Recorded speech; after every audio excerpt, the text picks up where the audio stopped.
Iba talaga nakakakuha talaga ito.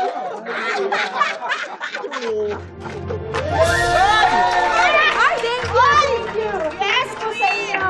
Nako, congrats at maraming salamat sa karangalan na ibinigay mo sa barangay natin, di ba? Maraming tayo natin. Salamat po, Chairman! Naku, mas maganda sana kung nakuha niyo yung title na Best Miss, diba? Kesa yung third runner. Ano ba to? Ang maoy naman ito. Okay na yun. Buti nga may nauwi siyang corona eh. Oo nga, tama yun. Pati, kaya mo pa nga pala inaalay ang achievement mo. Actually, Chairman, inaalay ko tong achievement ko sa aking younger at future self. Oh, Galing. parang yan, narinig ko yun sa isang atleta, di ba? Yan yung ginagamit niya pang motivate sa sarili niya. Pero meron akong phone-in question. Oh, yes, yes. Kung meron kang younger self, tsaka may future self, Mm. ano naman yung tawag mo sa self mo ngayon? Ito? Oo, today. Ito? Oo. Ito ang aking present self. Wow, Corbada, di ba?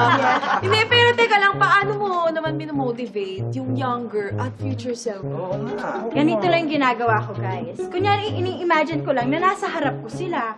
Tapos kinakausap ko, ganun lang. Ah, sige, subukan nga natin. Oh, kunwari, nag-appear dyan yung younger self mo. Oo. Anong sasabihin mo?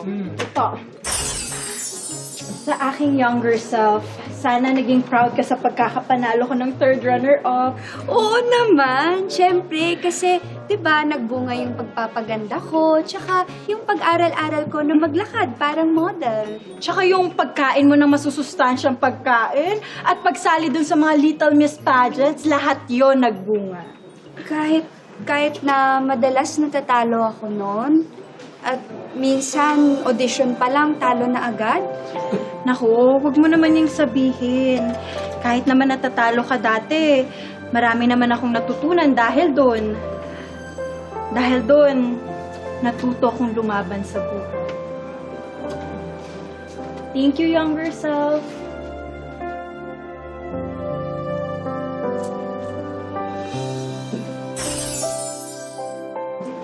Ay, ang sweet mo naman sa younger self mo. Ang ganda ng message. Oo nga. Thank you.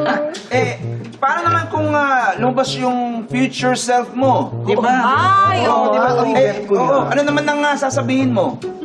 Pag lumabas dito yung future self ko, yung sasabihin ko lang sa kanya na sana nakuha niya na yung title ng pagiging best muse para maging proud din siya sa akin. Maganda yun, maganda.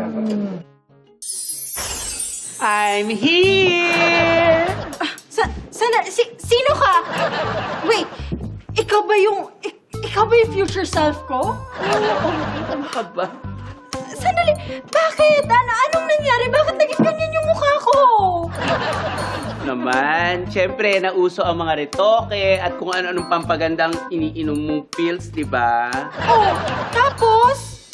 Ayun! Nagkaroon ng side effects. Eto, oh. Hindi pwede! Hindi pwede! Ano siya?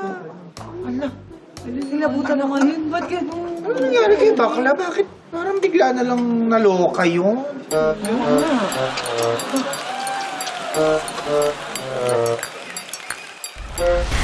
What is the meaning of this? I said, what is the meaning of this? Ooh! Predicate. What is the meaning of predicate?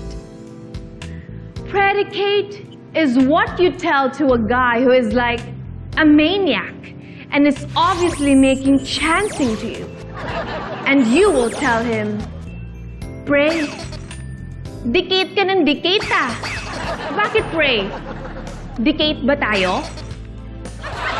And that is the meaning of that.